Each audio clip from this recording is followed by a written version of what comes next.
नमस्ते बच्चों, इसके पूर्व के वीडियो में आप लोगों ने क्या निराश हुए जाए पढ़कर सारांश देखा था, उसकी कहानी समझा था। आज उसी पाठ के हम लोग प्रश्नों पर विचार करेंगे, जिसके लेखक हजारी प्रसाद द्विवेदी जी हैं। बच्चों, यदि प्रश्नों की बात करें तो यहाँ पर तो कई तरह के प्रश्न हैं। तो पहला जो प्रश्न है आपके विचार से, यानी बहुत बार कुछ घटना घटती है तो आप उस बारे में क्या सोचते हैं, इस तरह का ही यह प्रश्न है। तो पहला प्रश्न है, लेखक ने स्वीकार किया है कि लोगों ने उन्हें धोखा दिया, फिर भी वह निराश नहीं है। आपके विचार से इसका क्या कारण हो सकता है? क्या आपने इस पर विचार किया? तो मेरे विचार से इसका उत्तर यह हो सकता है कि लेखक आशावादी है। वह हमेशा सार्थकता पर विचार करता है। वह हमेशा अच्छी सोच के साथ जीता है। बहुत बार ऐसा होता है कि आपको किसी तरह से ठेस पहुंचती है, कोई आपको आपके दिल को दुखाता है और कुछ लोग आपको आगे बढ़ने का संकेत देते हैं और बीच में छोटे छोटे बाधाएं उत्पन्न करते रहते हैं। हमको लग रहा है कि लेखक भी उसी विचार से है। उसको बहुत बार ठगा गया, धोखा दिया गया, लेकिन वह निराश नहीं है और अंततः इस बात को वह समझने में सफल रहा कि जीवन में कभी निराश नहीं होना चाहिए। तो इस प्रश्न का यही सही और सटीक उत्तर हो सकता है। तो बच्चों, आप भी जीवन में हमारे साथ घटनाएं, दुर्घटनाएं, अच्छी भली हर कुछ होती रहती हैं। तो आप अपने बारे में विचार करें और हमेशा सकारात्मक सोच के साथ जीने का कोशिश करेंगे। देखिए, जरूर आपको अपनी मंजिल मिल जाएगी। अब इसी से संबंधित दूसरा भी प्रश्न आता है। दूसरा प्रश्न आता है जो बहुत लंबा है, इसलिए मैंने लिखा नहीं है, आपको पढ़कर सुनाता हूँ। समाचार पत्रों, पत्रिकाओं और टेलीविजन पर आपने ऐसी अनेक घटनाएं देखी सुनी होंगी जिनमें लोगों ने बिना किसी लालच के दूसरों की सहायता की हो या ईमानदारी से काम किया हो। ऐसे समाचार तथा लेख एकत्रित करें और कम से कम 2 घटनाओं पर अपनी टिप्पणी लिखें। प्रिय बच्चों, ऐसी भी बहुत सारी घटनाएं घटती हैं जिनमें लोग अकारण यानी बिना लाभ के सोचे हुए दूसरों की सहायता करते हैं। हम सबको चाहिए कि ऐसे समय पर लोगों के हम काम आए। कोई बीमार हो जाता है, किसी का एक्सीडेंट हो जाता है, उस समय जितनी हो सके हमारे तरफ से शारीरिक, आर्थिक या मानसिक उसे हमें सहारा देना चाहिए और उसको आगे बढ़ने के लिए प्रेरित करना चाहिए, जिससे जल्दी वह ठीक हो सके।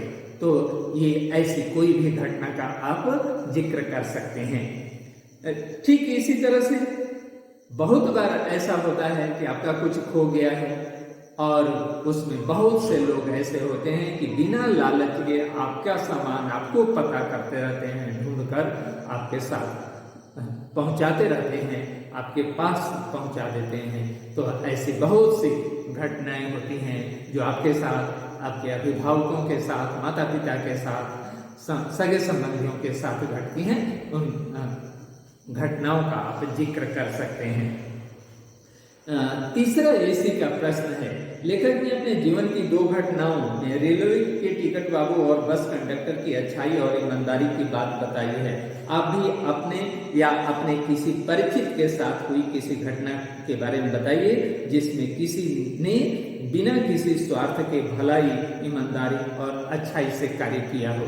तो इसमें भी आप किसी भी सगे संबंधी, जान पहचान या अनजान व्यक्ति के बारे में यदि कुछ ऐसा सुना है या देखा है तो उस चीज को लिख सकते हैं। अब जो दूसरा प्रश्न है इसका वो है पर्दाफाश। पर्दाफाश क्या होता है? किसी भी रहस्य का उद्घाटन करना। तो उससे संबंधित यह प्रश्न है।